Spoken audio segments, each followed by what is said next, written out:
وہ سیدۃ النساء العالمین اور والد گرامی امیر المومنین امام المتقین علی بن ابی طالب ہیں کہ اتنا شرف آپ کو ملا کہ آپ کے جو والدین ہیں وہ ایسے ہیں کہ جو آپ کی والدہ ہے وہ بذات رسول ہیں. آپ کو ایسے عظیم والدین کی اولاد ہونے کا شرف حاصل ہوا کہ جن کی مثل پوری کائنات میں کوئی نہیں ملتی، کہ نہ پہلے کوئی مثل تھی، نہ ابھی ہو سکتی ہے اور نہ ہوگی آگے قیامت تک. اللہ تعالیٰ نے آپ کو یہ شرف عطا کیا کہ حسنین جیسے بھائی آپ کو عطا کیے. جب حضرت زینب سلام اللہ علیہا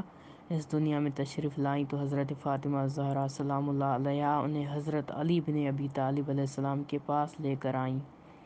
اور ان سے فرمایا آپ اس نو مولود کا نام رکھیں. تو حضرت امام علی علیہ السلام نے فرمایا میں اللہ کے رسول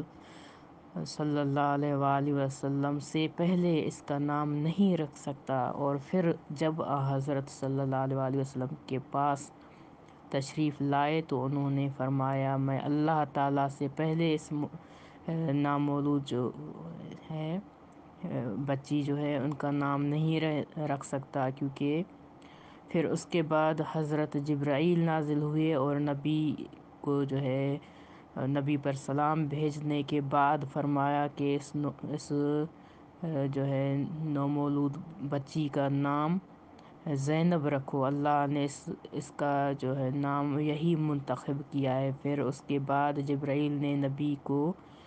ان کے مصائب کے بارے میں بتایا کہ جو حضرت زینب سلام اللہ علیہ پر ڈھائے گئے یا بعد میں جو جیسے بچپن میں بیوی کے بارے میں بتایا کہ یہ ڈھائے جائیں گے مصائب، تو بعد میں جو ڈھائے بھی گئے ان پر. ان مصائب کو سن کر رسول خدا صلی اللہ علیہ وآلہ وسلم نے بہت گریہ کیا اور آپ نے فرمایا جو بھی اس بچی کے مصائب پر گریہ کرے گا اس کا اجر وہی ہے جو اس کے بھائی حسن و حسین پر رونے والے کا ہے.